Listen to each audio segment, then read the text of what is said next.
Hello everyone and আমি Simon Hossain পলক।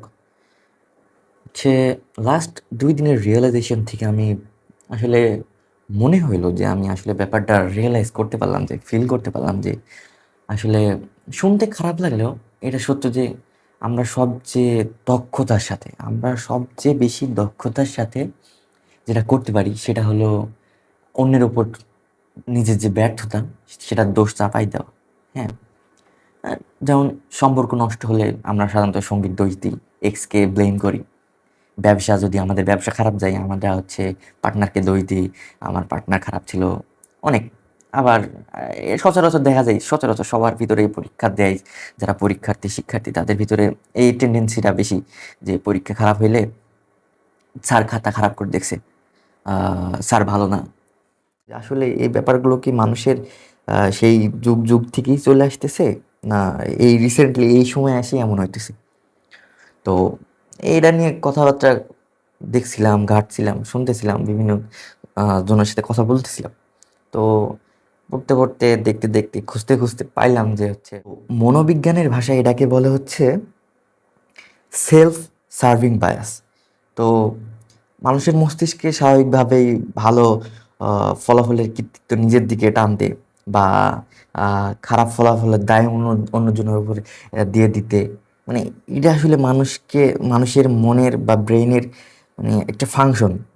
আসলে এটা আসলে চলে আসতেছে, এমনভাবেই চলে আসতেছে। আ কারণ আমরা যদি ওই দোষটা অন্য কারো কাছে দেই বা অন্যর উপর বসাই দিই, তখন আমাদের মনে একটা অন্যরকম শান্তি লাগে।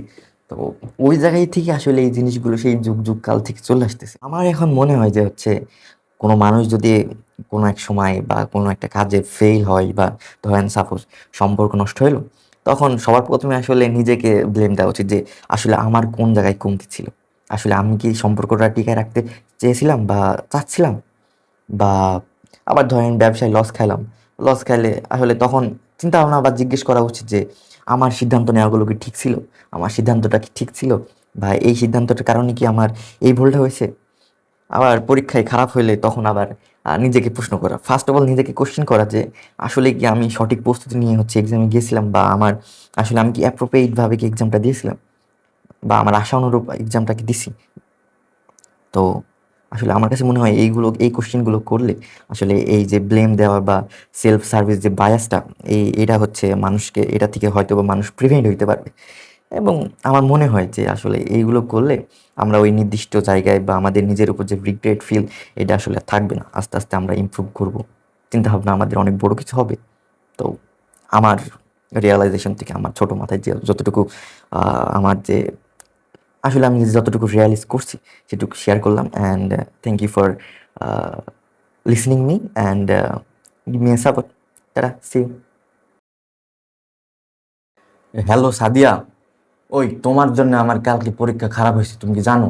সারা রাত যে তোমার সাথে কথা বলি, এটার জন্য আমার পরীক্ষা খারাপ হয়েছে। হ, সব দোষ তোমারই। আমি কি করছি? তুমি তো ফোন দিছিলে তাই তো কথা বলছি। তো আমি কি তোমার সাথে কথা বলতাম? তোমার সাথে কথা বলছি এই জন্য আমার পরীক্ষা খারাপ হয়েছে। আমি ফোন দিব তাই বলে কি তুমি তুমি ফোন ধরবা? জানো না কালকে আমার পরীক্ষা ছিল? তো